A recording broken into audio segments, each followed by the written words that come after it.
If mindfulness actually worked the way people describe it, you wouldn't still be here. You wouldn't be jumping from video to video, hoping this one finally explains why your mind won't shut up. Most people never say this out loud. They try mindfulness, they sit, they breathe, they watch their thoughts, and instead of peace, their mind gets louder, more thoughts, more tension, more irritation. So they quietly assume one of three things. Either they're bad at this, or their mind is broken, or mindfulness is just another idea that sounds deep and does nothing. Here's the part no one tells you. The problem isn't that mindfulness doesn't work. The problem is that what you've been taught to do isn't mindfulness at all, and your mind knows it. Right now, you're probably trying to be calm, trying to look present, trying to do it right. But calm is not awareness, and silence is not understanding. In fact, the harder you try to be mindful, the more restless your mind becomes. That's not a flaw, that's a clue. Because your mind was never designed to be quiet on command. It was designed to move, to scan, to react, to jump. When you try to force stillness, your mind doesn't cooperate. It resists. And that resistance is what you're feeling when meditation feels fake. So before we go any further, let me say this clearly.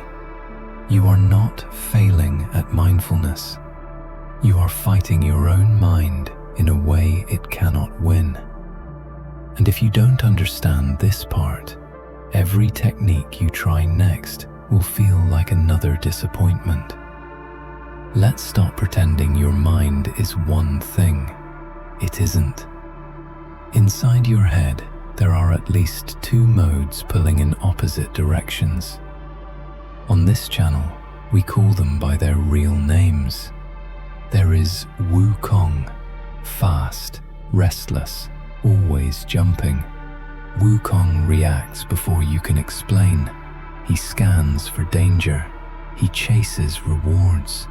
He interrupts your meditation because that's what kept your ancestors alive. Then there is the monk, slow, careful, trying to stay on the path. The monk wants order, meaning, progress. Now here's the mistake almost everyone makes. When you try to be mindful, you put the monk in charge and tell him to control Wukong. You tell yourself, focus on the breath, stay present, don't follow the thought. Sounds reasonable, but think about what's actually happening. You're using your slow, deliberate system to command a fast, instinctive one. That's not training, that's confrontation. And Wukong doesn't respond to commands.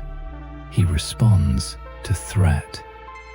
So the more you try to control him, the more he jumps, more thoughts, more distractions, more internal noise. That tension you feel while being mindful isn't a lack of discipline. It's the friction of a system fighting itself. This is why mindfulness feels fake. On the surface, you're acting calm. Underneath, you're suppressing movement. And suppression always leaks. Here's the part that changes everything. Mindfulness is not about making Wukong stop. It's about realizing you are not Wukong. Most people never reach this insight because they quit right here. They assume the chaos means failure, but the chaos isn't new. What's new is that you're finally noticing it.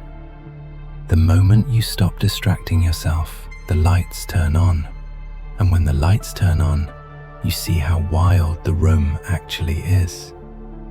That doesn't mean the room got messier.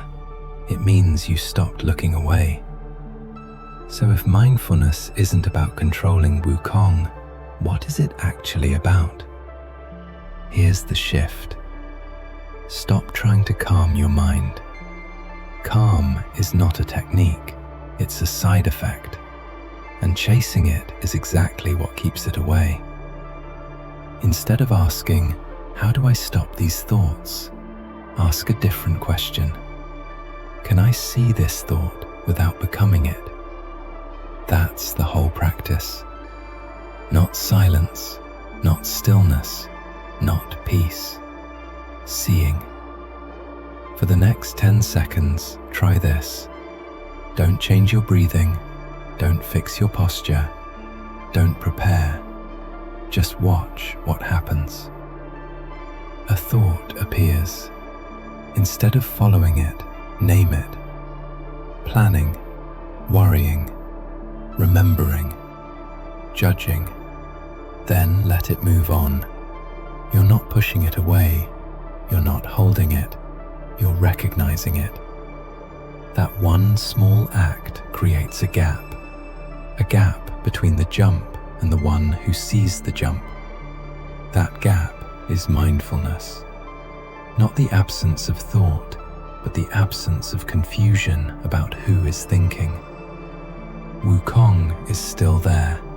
He still jumps. He still makes noise.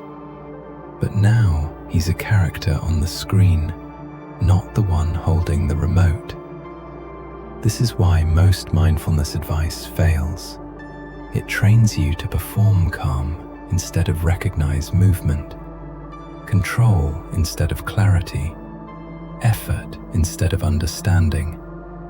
The real work begins when you stop trying to look peaceful and start noticing what's actually happening. And here's something most people miss. Wukong doesn't jump randomly. He jumps for reasons, patterns, triggers, stories he tells again and again. In the next video, I'll show you how your mind turns simple thoughts into full stories in seconds, why those stories feel so real, and how Wukong uses them to keep you running in circles. Not to defeat him, but to finally understand why he jumps in the first place. If this felt uncomfortable, good. That means you weren't numbing yourself. You were paying attention.